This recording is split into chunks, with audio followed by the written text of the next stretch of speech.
तो एक तरफ के कविता की गिरफ्तारी हो चुकी है और दूसरी तरफ दिल्ली के मुख्यमंत्री अरविंद केजरीवाल पर गिरफ्तारी की तलवार लटक रही है।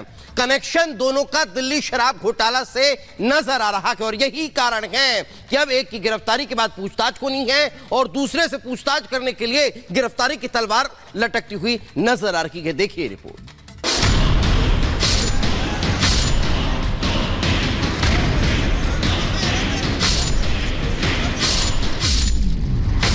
शराब घोटाला 1, झटके पर झटके 2।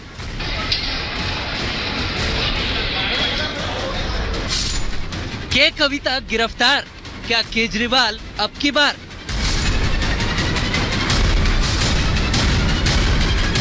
देश में चुनाव की तारीखों का ऐलान होने वाला है। जल्द ही यह तय हो जाएगा कि किस राज्य में कब वोटिंग होगी, नतीजे कब आएंगे। ऐसे में हर पार्टी सियासी बिसात बिछाने में जुटी हुई है। टीम मोदी तो चुनावी मोड में है, खुद पीएम मोदी मैराथन रैलियां कर रहे हैं, मगर विपक्ष तो गठबंधन, करप्शन और एजेंसियों के एक्शन से टेंशन में है। तभी तो मोदी विरोधियों को दिल्ली के शराब घोटाले में 2 बड़े झटके लगे हैं।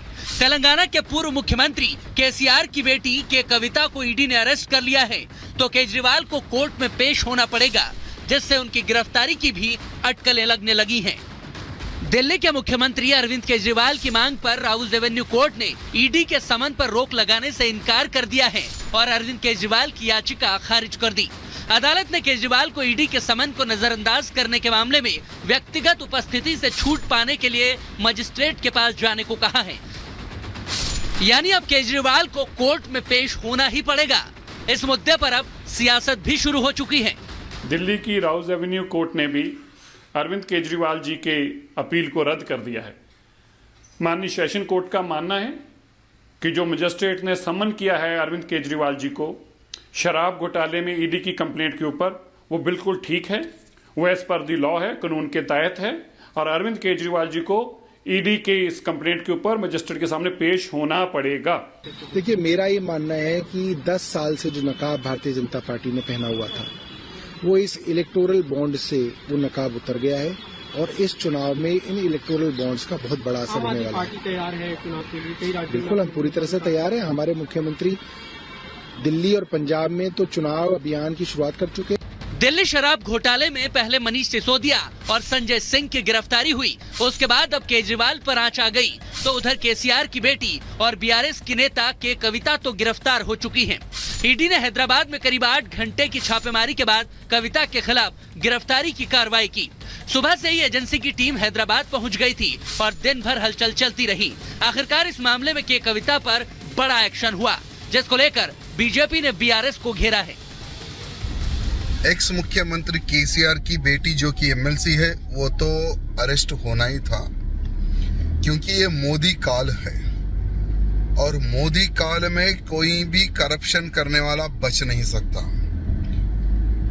कुछ दिन पहले आप पार्टी के मुख्यमंत्री यानी डिप्टी मुख्यमंत्री को अरेस्ट किया गया शराब घोटाले में, और वही शराब घोटाले में कविता भी इन्वॉल्व थी। कईयों बार ईडी द्वारा नोटिस दिया गया था, लेकिन कोई जवाब रिटर्न में इसने नहीं दिया। सुप्रीम कोर्ट का सहारा लिया।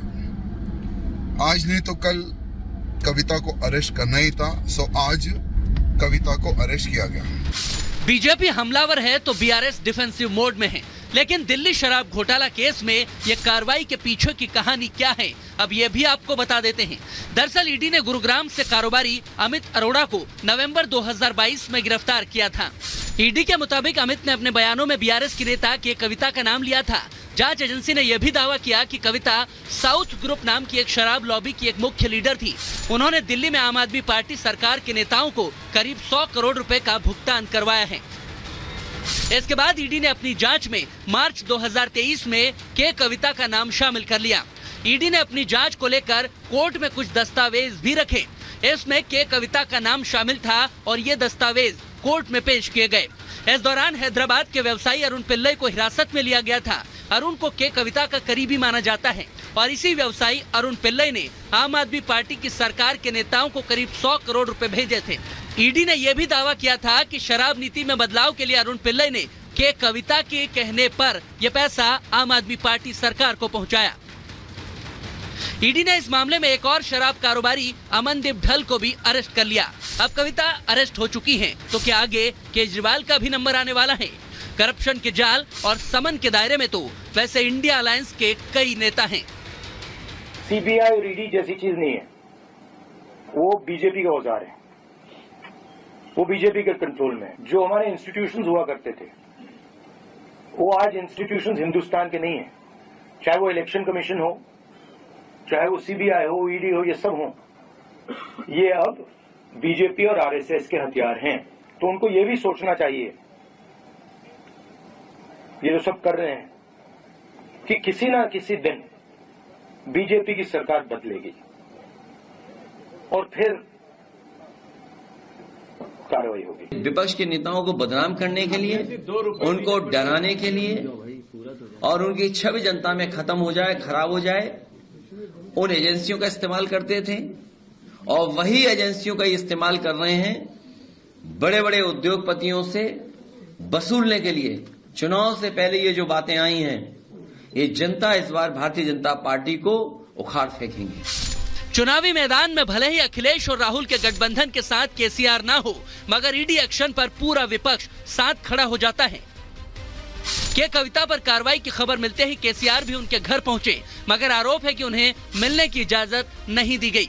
तो उधर बीआरएस के विधायक हरीश राव भी के कविता के आवास पर पहुंचे।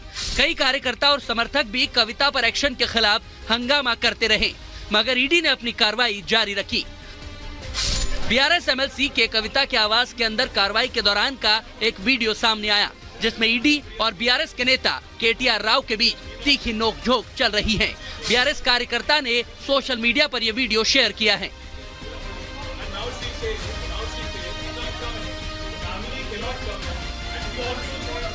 आरोप प्रत्यारोप और हंगामे के बीच एक्शन चलता रहा। कविता को ईडी की टीम हैदराबाद से दिल्ली लेकर निकली। बीआरएस कार्यकर्ता विरोध करते रहे, मगर कांग्रेस सरकार की पुलिस की मदद से ही सुरक्षा के बीच के कविता के खिलाफ केंद्रीय एजेंसी अपना काम करती रही। अब केजरीवाल की पेशी और कविता से पूछताछ, क्या शराब घोटाले में अब कुछ और बड़ा होने वाला है?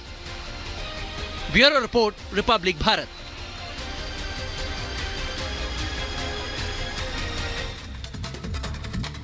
और अब बात सीएम योगी आदित्यनाथ की। सीएम योगी आदित्यनाथ उत्तर प्रदेश के तमाम जिलों का ताबड़तोड़ दौरा कर रहे हैं और बड़े बड़े तोहफे दे रहे हैं। इसी कड़ी में आज 3 जिलों का वो दौरा करने वाले हैं और कई विकास परियोजनाओं की भी देंगे सौगात। आइए दिखाते हैं इस रिपोर्ट के जरिए कहां कहां योगी आदित्यनाथ का दौरा होगा। यूपी के मुख्यमंत्री योगी आदित्यनाथ आज राज्य के 3 जिलों का ताबड़तोड़ दौरा करेंगे। इस दौरान सीएम योगी मुरादाबाद, मिर्जापुर और रामपुर जिले को करोड़ों की विकास योजनाओं की सौगात देंगे। सीएम योगी आज अपनी यात्रा के दौरान सबसे पहले मुरादाबाद का दौरा करेंगे। यहां सीएम योगी 513 करोड़ से ज्यादा की 112 विकास परियोजनाओं का शिलान्यास और लोकार्पण करेंगे। साथ ही जिले में 167 करोड़ की लागत से 50 एकड़ में बनने वाले राजकीय विद्यालय का भी शिलान्यास करेंगे। मुरादाबाद के बाद सीएम योगी मिर्जापुर जिले का दौरा करेंगे, जहां 155 करोड़ की लागत से 25,000 हेक्टेयर में फैले मां विंध्यवासिनी राजकीय विद्यालय का भूमि पूजन और शिलान्यास करेंगे।